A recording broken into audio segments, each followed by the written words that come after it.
प्रेषितांची कृत्ये या पुस्तकातून घेतलेले वाचन. अंत्योख्या येथे काही दिवस राहून पौल निघाला आणि क्रमाक्रमाने गलतिया प्रांत आणि फ्रुगिया ह्यातील सर्व शिष्यांना स्थैर्य देत फिरला. तेव्हा अपुल्लो नावाचा एक मोठा वक्ता आणि शास्त्र पारंगत अलेक्झांद्रियाकर यहुदी इफिस येथे आला. त्याला प्रभूच्या मार्गाविषयीचे शिक्षण मिळालेले होते आणि तो आत्म्याने आवेशी असल्यामुळे येशू विषयीच्या गोष्टी नीट सांगून शिक्षण देत असे. तरी त्याला केवळ योहानाचा बाप्तिस्मा ठाऊक होता. तो सभास्थानात निर्भीडपणे बोलू लागला तेव्हा प्रिस्किला आणि अकिला यांनी त्याचे भाषण ऐकून त्याला जवळ बोलावून घेतले आणि त्याला देवाचा मार्ग अधिक स्पष्टपणे दाखविला. नंतर त्याने अख्ख्या प्रांतात जाण्याचा बेत केला. तेव्हा बंधुजनांनी त्याला उत्तेजन दिले आणि त्याचे स्वागत करण्याविषयी शिष्यांना लिहिले.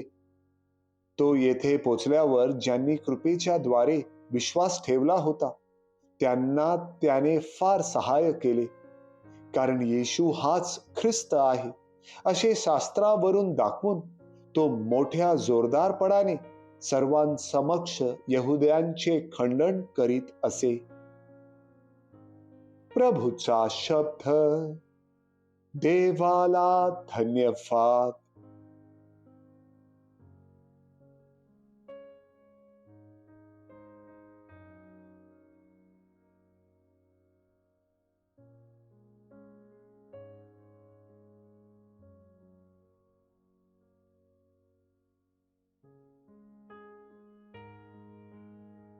योहान लिखित पवित्र शुभवर्तमानातून घेतलेले वाचन.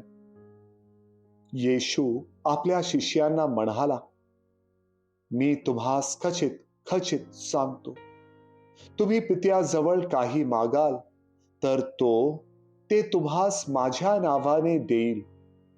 तुम्ही अजून माझ्या नावाने काही मागितले नाही.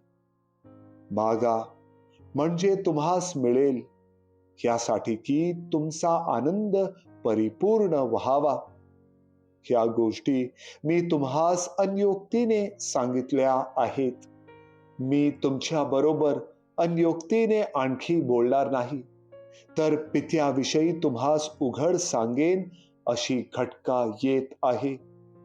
त्या दिवशी तुम्ही माझ्या नावाने मागाल आणि मी तुमच्यासाठी पित्याजवळ विनंती करीन असे मी तुम्हास म्हणत नाही, कारण पिता स्वतः तुमच्यावर प्रीती करतो, कारण तुम्ही माझ्यावर प्रीती केली आहे आणि मी पित्यापासून आलो असा विश्वास धरला आहे.